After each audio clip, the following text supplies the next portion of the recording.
عقبہ بن عامر رضی اللہ عنہ کہتے ہیں ایک مرتبہ کی بات ہے، آپ صلی اللہ علیہ وسلم نے عصر کی نماز پڑھائی۔ عصر کی نماز پڑھانے کے بعد آپ صلی اللہ علیہ وسلم نے سلام پھیرا، اور سلام پھیرنے کے بعد آپ کا معمول تو یہ ہوتا تھا کہ سلام پھیرنے کے بعد آپ مقتدیوں کی جانب متوجہ ہو کر بہت دیر بیٹھا کرتے تھے، ذکر و اذکار کیا کرتے تھے، اور اس کے بعد آپ اپنے حجرے کی جانب جاتے تھے۔ لیکن فرماتے ہیں کہ آج یہ ہوا کہ آپ نے سلام پھیرا، اور دوسرا سلام پھیرنے کے ساتھ بڑی جلدی سے اٹھے آپ، خلاف معمول لوگوں کی گردنیں پھلانتے ہوئے جلدی جلدی آپ صلی اللہ علیہ وسلم اپنے حجرے میں گئے۔ سارے لوگ حیران، سارے صحابہ پریشان، ماجرا کیا ہے؟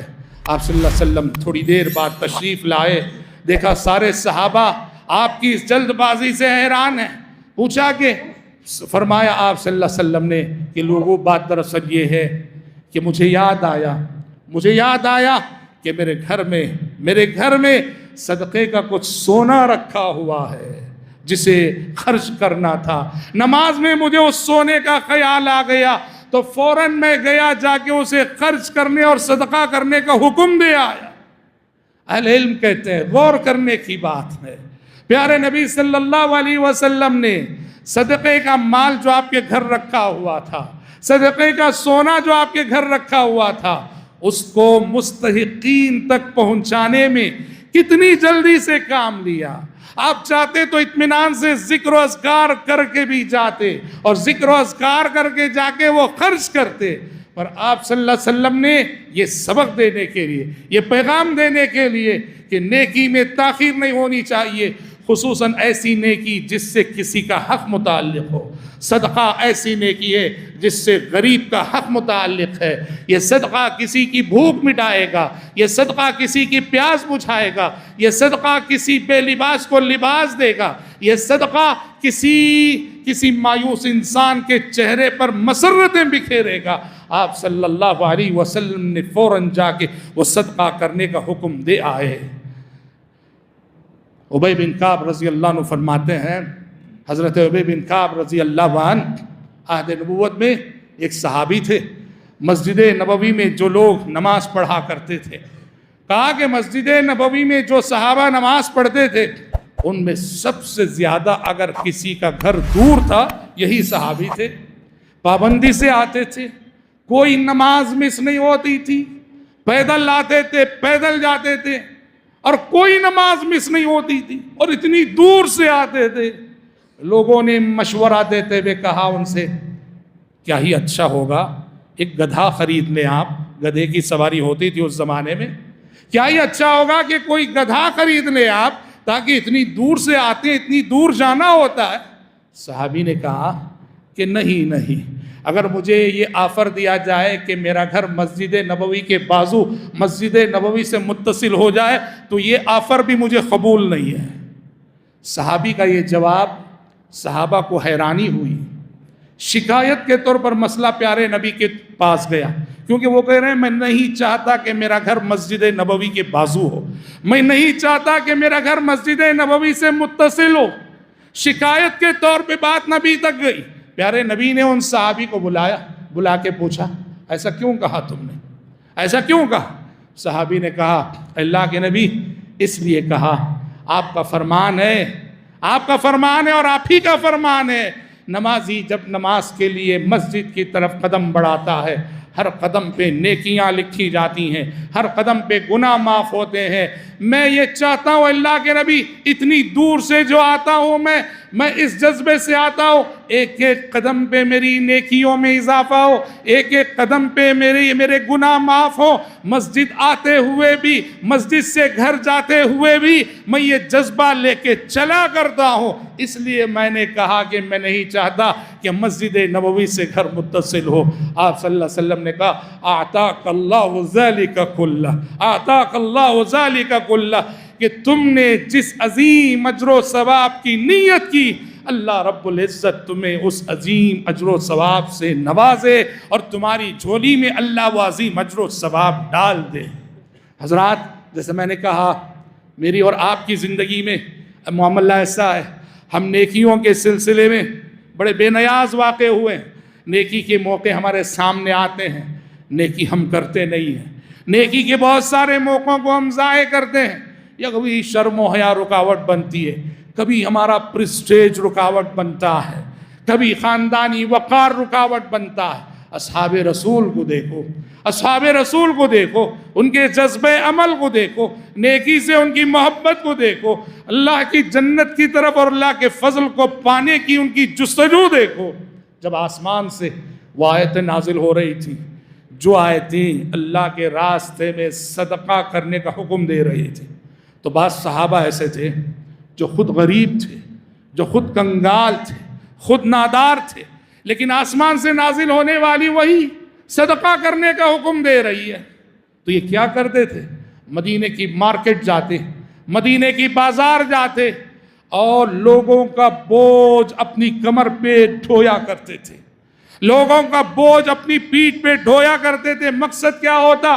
کمانا ہے، کما کر کھانا نہیں ہے، کھلانا نہیں ہے، کما کر اللہ کے راستے میں صدقہ کرنا ہے کہ آسمان سے نازل ہونے والی وحی نے صدقے کا حکم دیا ہے۔ صورتحال یہ ہوتی، وہ خود اتنے غریب، وہ خود اتنے محتاج کہ وہ خود صدقے کے مستحق تھے، لیکن جذبہ عمل ایسا، نیکی سے محبت ایسی کہ غریب رہ کر بھی کما رہے ہیں کہ غریب کو دینا ہے، بھوکے رہ کر بھی کما رہے ہیں کہ بھوکے کو کھلانا ہے، پیاسے رہ کر بھی کما رہے ہیں کہ پیاسوں کو پلانا ہے۔ یہ نیکی سے محبت ہوتی ہے بھائیوں۔ عمر بن خطاب رضی اللہ عنہ فرماتے ہیں، ایک مرتبہ کی بات ہے، میں اور ابو بکر ہم دونوں پیارے نبی کے ساتھ گزرے چلے جا رہے تھے، پیارے نبی کے ساتھ گزرے چلے جا رہے تھے۔ ہمارا گزر عبداللہ بن مسعود رضی اللہ عنہ کے گھر سے ہوا، اور عبداللہ بن مسعود رضی اللہ عنہ گھر میں قرآن پڑھ رہے ہیں، قرآن کی تلاوت کر رہے ہیں۔ پیارے نبی رک گئے، وہیں قرآن سننے لگے۔ عبداللہ بن مسعود رضی اللہ عنہ بہت پیاری آواز میں قرآن پڑھا کرتے تھے، اور پیارے نبی رک گئے۔ احادیث پڑھیے، کتنی حدیثیں ایسی آتی ہیں کہ پیارے نبی راستوں سے گزرتے تھے اور صحابہ کے گھروں سے تلاوت کی آواز آتی تھی۔ ابو موسیٰ اشعری رضی اللہ عنہ کے ساتھ ایک مرتبہ ایسی ہو، خود ابو بکر عمر کے گھر سے آواز آئی، آپ رک کے سن رہے تھے۔ یہ مدینے کا ماحول تھا، گھر گھر سے تلاوت قرآن کی آواز آیا کرتی تھی، گھر کے افراد گھر کے اندر قرآن پڑھا کرتے تھے، گلیوں سے گزرنے والوں کی سماعتوں سے تلاوت کی آواز ٹکرایا کرتی تھی۔ جیسے آج ہمارے اس ستم رسیدہ معاشرے میں گلی گلی سے گزرتے ہوئے موسیقی کی آواز، میوزک کی آواز، گانے بجانے کی آواز، یہ آج کا کلچر ہے۔ یہ مدینے کا ماحول تھا، یہ مدینے کے گھر تھے۔ کسی بھی گلی سے گزرو، گھروں سے قرآن مجید کی تلاوت کی آواز آیا کرتی تھی۔ رضی اللہ عنہم اجمعین۔ فرماتے ہیں عمر اور ابو بکر صدیق، عمر بن خطاب رضی اللہ عنہ رک گئے۔ پیارے نبی عبداللہ بن مسعود قرآن پڑھ رہے تھے، رک کر بہت دیر سن رہے، اور اتنا متاثر ہوئے پیارے نبی عبداللہ بن مسعود کی قرات سے۔ آپ نے ابو بکر اور عمر سے فرمایا، کہا کہ جو شخص قرآن کو تازہ تازہ پڑھنا چاہتا ہو، جیسے کہ ابھی ابھی وہ آسمان سے نازل ہوا ہو، تو چاہیے کہ وہ عبداللہ بن مسعود کی طرح پڑھے، عبداللہ بن مسعود کے انداز میں پڑھے۔ پھر عبداللہ بن مسعود تلاوت ختم کرتے ہیں، انہیں نہیں معلوم کہ پیارے نبی سن رہے ہیں، دعا کرتے ہیں تو پیارے نبی فرماتے ہیں، سل توتا، او مانگنے والے مانگ، تیری دعائیں قبول ہوں گی، او مانگنے والے مانگ، تیری دعائیں قبول ہوں گی۔ مطلب یہ ہوا تلاوت قرآن کے بعد کی جانے والی دعائیں عند اللہ قبول ہوتی ہیں۔ حضرت عمر بہت متاثر ہوئے عبداللہ بن مسعود کی سعادت مندی پر، کہ پیارے نبی نے ان کی تلاوت سے آپ کتنا متاثر ہوئے، اور سب سے بڑھ کر پیارے نبی نے ان کے حق میں کتنی بڑی گواہی اور کتنی بڑی شہادت دی۔ فرمایا کہ اگر کوئی قرآن کو تازہ تازہ پڑھنا چاہتا ہو تو ویسے پڑھے جیسے ابن مسعود پڑھا کرتے ہیں۔ حضرت عمر بے چین تھے کہ کب میں اس بشارت کو ابن مسعود تک پہنچاؤں کہ آج کی رات پیارے نبی نے تمہاری تلاوت سنی تھی، اور تمہاری تلاوت سن کر پیارے نبی نے تمہارے حق میں یہ جملہ کہا۔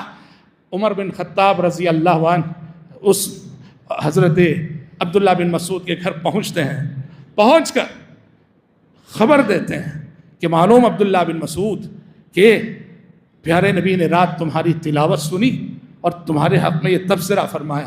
تو عبداللہ بن مسعود نے کہا کہ عمر، یہ بشارت اور یہ خبر تم سے پہلے مجھے ابو بکر صدیق دے چکے ہیں، ابو بکر صدیق آگے دے چکے ہیں. تو حضرت عمر نے کہا واللہ العظیم میں زندگی میں کبھی لگتا ہے کسی کار خیر میں ابو بکر کو پیچھے چھوڑ ہی نہیں سکتا.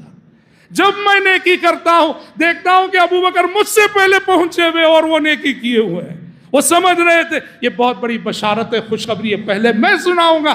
دیکھا یہ بشارت سنانے اور اس خوشخبری کو پہنچانے میں ابو بکر صدیق رضی اللہ عنہ پر سبقت کر چکے ہیں. ابو بکر صدیق کو اسی کردار نے صدیق بنایا، اسی کردار نے صدیق بنایا. ہر نیکی میں آگے بڑھنا، ہر نیکی میں ان کی حصے داری اور ہر نیکی میں ان کی منافست.